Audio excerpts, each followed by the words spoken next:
Hi, I'm Alex Wolking. I sell real estate with Keller Williams Realty, and I'm a Buena Park resident. And today I'm going to show you the Uptown Gem of Hutchinson Street. Let's go!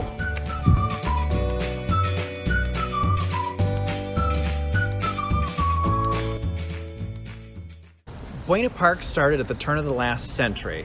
When all of this land was developed, it was seen as a resort area. This area began to develop as a way for people to seek refuge from the rest of the city. So they moved northwards and started building their fabulous lake homes, many of which are still here and alive and well on Hutchinson Street. The house behind me was the first house on the street, built in 1894, designed for a gentleman named John Scales.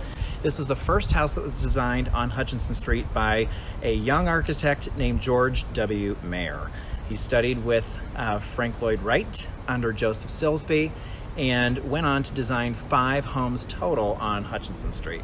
One of the things you'll notice about this house is it's a conglomeration of a number of different architecture styles. We have a little bit of Victorian, a little bit of Craftsman, a little bit of Tudor, and a little bit of Gothic. You see that in the windows and the dormers on the 3rd floor. If you notice the front porch as it wraps around the house, it actually was designed to look out over the land before all the other houses started to be constructed. And we also have the Tudor style on the 2nd floor.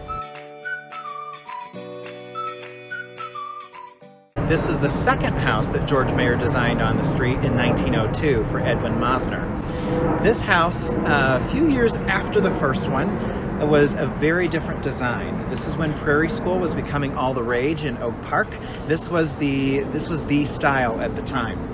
And one of the things that Prairie School architecture does is it incorporates nature into the design. It brings the outdoors in. This particular house follows a thistle design. So if you look at the column capitals on all of the columns around the house, on each elevation, the 1st, 2nd, and even 3rd floor dormer, you'll notice that there is a thistle design in each of them.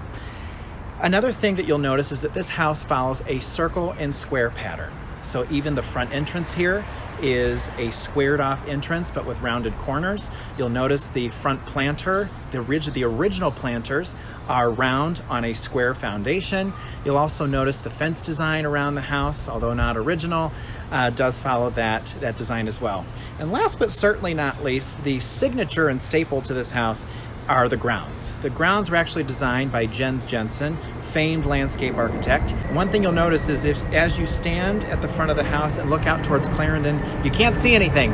And that's because it was designed to feel like you were in a meadow. There's nothing but a line of trees. You'll also notice that the curves in the design give you a feel of movement, of water, make you feel like there's a meadow, there's a stream in the middle of a meadow.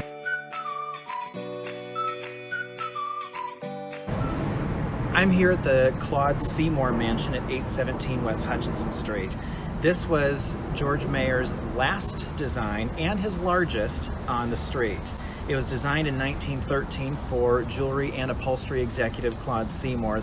This house was designed after an English country home in the English countryside of the UK. And to give it that illusion, they used a lot of the Prairie School movement in their designs, but they also perched the house up just a little bit higher. And when you see the front steps, you'll see that the steps are actually built up by about 3 to 4 steps. It's to give it the illusion that it's a house on the hillside like you would see on the English countryside.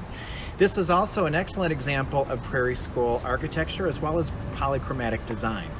What we see here are the shapes of squares and rectangles repeated over and over again. You see it in the windows, you see it in the doors, you see it in the trim pieces, you see it in the balustrades and everything around the house.